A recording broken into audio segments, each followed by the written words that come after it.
Salut Naiko, Salut. comment tu vas? Écoute, ça va et toi? Ça va très bien, merci. Est-ce que pour les gens qui ne te connaissent pas encore, tu peux te présenter rapidement? Ouais. Du coup, moi c'est Neko, je suis un artiste anti-pop. Du coup, l'anti-pop c'est globalement un gros mélange de genres avec des influences hyper pop, rock, rap, électro, pop. Enfin, vraiment, je vais piocher là où il y a des choses qui me plaisent. Et le but c'est surtout de faire du Neko à la fin. Je sais pas s'il y a d'autres choses à ajouter, mais ouais. Tu commences la musique en solo en 2021 sur les plateformes directement avec un album qui s'appelle Quand les monstres s'endorment. Exact. Pourquoi tu as décidé de faire directement un album, un gros projet, pas de sortir des singles petit à petit? Ok, alors dans un premier temps, en fait, j'avais sorti des petits singles, mais c'était des petites choses qui n'étaient pas abouties, qu'on a vite retiré des plateformes, parce qu'en fait, c'était juste aussi une sorte d'expérimentation.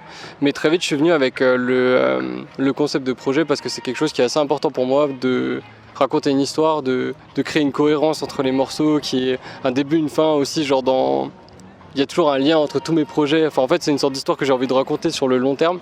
Donc c'est pour ça que ce projet me plaît, parce qu'on peut raconter de vraies choses, alors que des fois les formats singles, c'est un peu genre tu vas sortir le truc efficace qui va plaire, mais qui va pas forcément avoir autant de sens. Ok. Est-ce qu'aujourd'hui tu es fier de ce projet ou est-ce que tu changerais quelque chose à celui-là?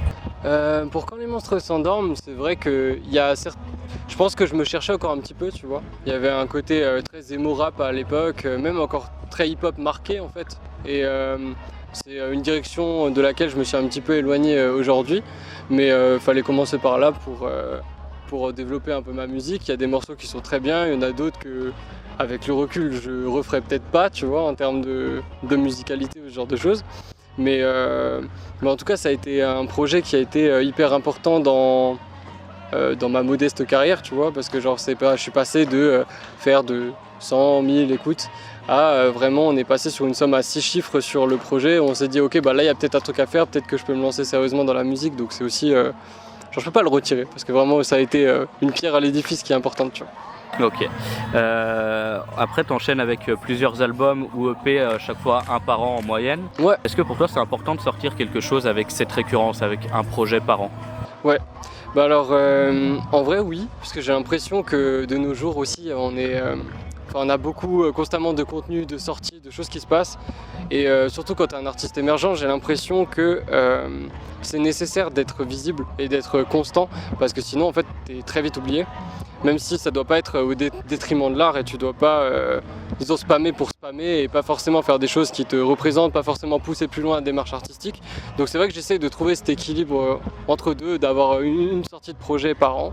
Là il se trouve qu'en plus c'est même pas la vérité sur cette année, parce que comme on est en train de s'entourer un petit peu, ça prend plus de temps et donc il se peut que le projet qui devait sortir là cette année soit un peu décalé à début 2026, tu vois. Peut-être la première coquille dans ça. Ouais, exactement. Tu as aussi commencé à faire du merch, donc des t-shirts, des carnets, etc. Carrément. Comment ça t'est venu en tête et comment tu as fabriqué tous ces objets? Ok. Alors ça, pour la partie merch, je suis pas tout seul. Du coup, je suis on bosse ça avec Leslie, qui est du coup ma manageuse, avec qui on a monté le projet, manageuse et directrice artistique aussi. Donc il se trouve qu'elle est un peu multicasquette et que c'est elle qui a élaboré les designs. Moi en fait, ce que je voulais dans mon merch, c'était pas un truc avec écrit Neko, parce que je trouve ça, je sais pas, ça me parle pas, tu vois, genre je suis en mode, les gens ils vont pas porter un blast, tu vois. Donc j'ai envie plutôt que ça fasse écho à des choses de mon univers. La première capsule, ça a été Soleil-Lune, avec du coup deux symboliques assez fortes des derniers projets. Et là du coup, pour la thématique du prochain projet, on a sorti le t-shirt Ordre et Chaos. On a aussi fait un peu évoluer même le style, parce que c'est vrai qu'aussi dans la première réflexion on était en mode ok, on va faire un truc qui va dans l'univers mais qui peut plaire à tout le monde globalement. Et là sur cette direction artistique là, on s'est dit, enfin en termes de merch, on s'est dit que on allait faire le truc qui nous représentait le plus, que nous on kiffe. Donc en fait j'ai fait un t-shirt qui est un peu crop parce que je kiffe porter ça. Le carnet il est fait de sorte à ce que tu aies un côté ordre, un côté chaos, parce que du coup c'est comme ça que j'utilise mes carnets, un côté où je m'organise et un côté où je pars en couille, je commence à dessiner, je note des idées, des dessins, des machins. Et du coup on l'a construit un peu de cette manière là pour qu'il puisse être utilisé de cette façon, pardon. Voilà, je pense que c'est à peu près tout. Ok. Du coup, récemment, tu as sorti Prison d'air et Mourir pour mieux renaître, donc Ouais. 2 nouveaux singles. Les premières pièces du puzzle du nouveau projet, comme tu en parlais. Moi j'ai trouvé qu'il y avait une direction visuelle qui était plus sombre que le projet précédent, mais avec au contraire dans la musique une certaine fraîcheur supplémentaire. Est-ce que c'était quelque chose d'important pour toi de faire ce contre-pied? Est-ce que c'était voulu comme ça? Ouais, bah alors en fait, si tu veux, cette année c'était. Disons que genre Prison d'Air c'est une bulle à part en vrai. Parce qu'il y a eu ce truc de un petit peu, je voulais continuer dans une direction et un peu continuer à spammer des singles, ce genre de choses, et enfin essayer de me lancer dans ce truc de spammer des singles. Et en fait j'ai pas mal expérimenté sur ce morceau, mais il va pas être intégré au prochain projet. Genre c'était plus une bulle d'expérimentation, tu vois. Par contre, Mourir pour mieux renaître est sûrement le titre éponyme du projet. Et pour lui, pour le coup, il a en effet une teinte plus sombre dans le visuel, parce qu'il va représenter quelque chose de plus... Enfin des parties plus sombres de moi peut-être, on va dire. J'ai au début de l'année un peu passé une période un peu bif bof et tout, où il y a un peu tout qui s'est écroulé autour de moi et on a dû tout reconstruire.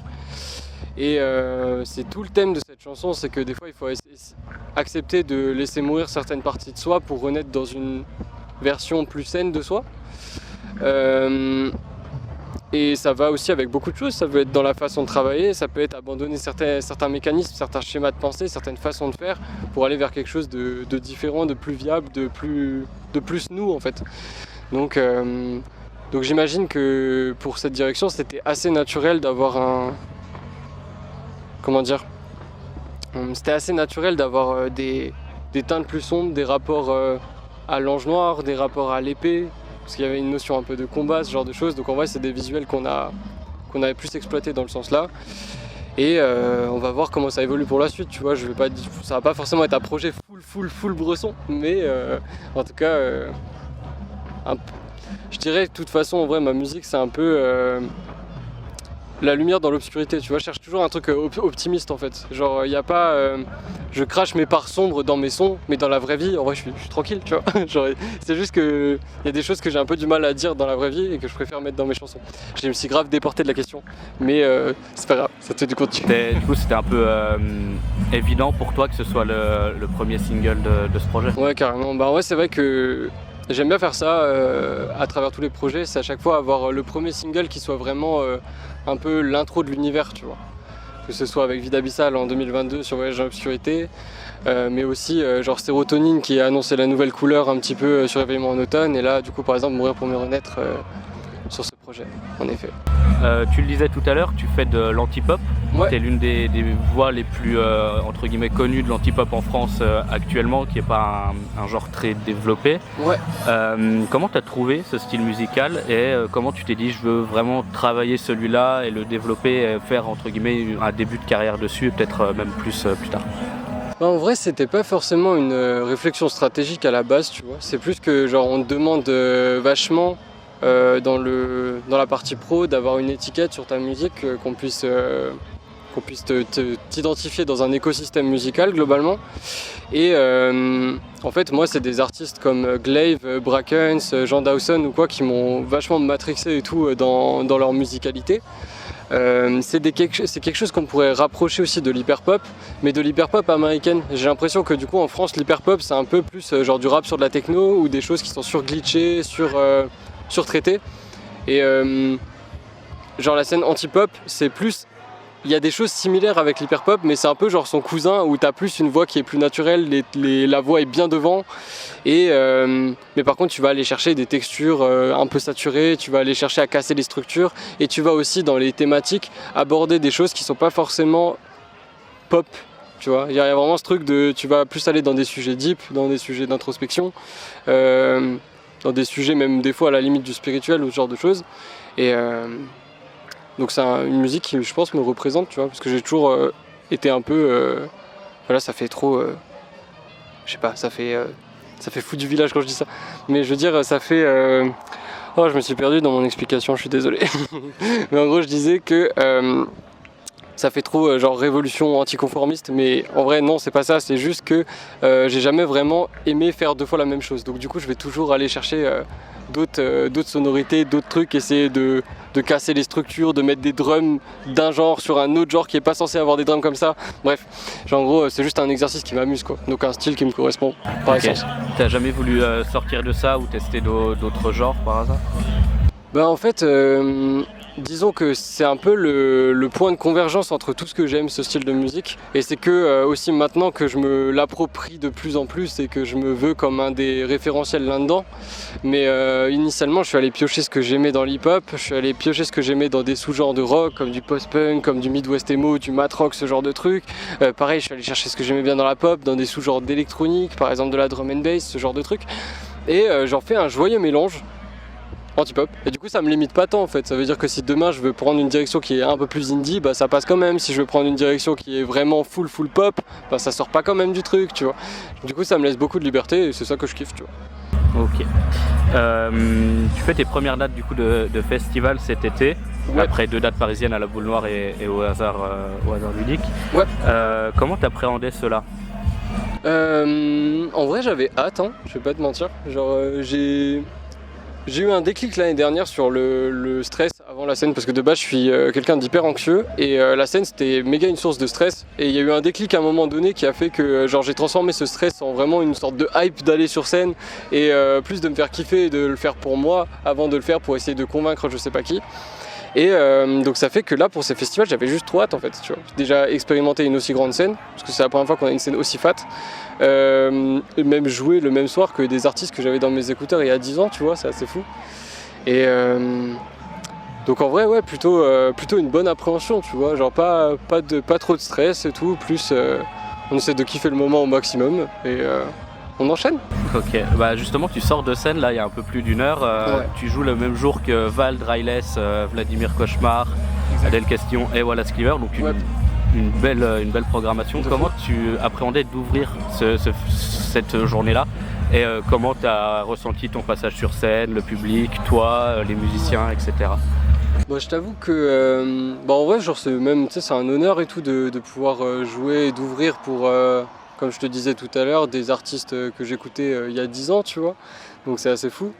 Après je me suis pas trop mis de pression non plus, tu vois, genre j'étais juste en mode on fait avec la team ce qu'on fait d'habitude, ce qu'on sait faire et ce qu'on aime faire. On se fait kiffer sur scène et si les gens kiffent tant mieux. Et pour le coup c'était le cas, genre franchement il y avait toute une team qui même connaissait toutes les paroles et tout, donc j'étais assez choqué. Et ouais franchement bah, ça ramenait grave du monde et tout, donc c'était trop bien, genre l'ambiance était hyper bienveillante, même l'équipe et tout des Décibels ils sont trop adorables. Donc non franchement que du positif de cette soirée, c'était trop bien. Ok, qu'est-ce qu'on peut maintenant te souhaiter pour la suite? Bah écoute j'ai envie de dire d'autres festivals, que Mourir pour mieux renaître sorte et qu'il fasse son boucan. Et voilà. Ok, est-ce que tu as un petit mot pour la fin maintenant? Un petit mot pour la fin. Orange sanguine. Ça fait 2 mots mais je prends. Ouais c'est vrai, c'est pas un mot. Bah merci beaucoup Naeko pour le temps et puis on te retrouve très vite sur scène et sur les plateformes. Merci à toi, à bientôt.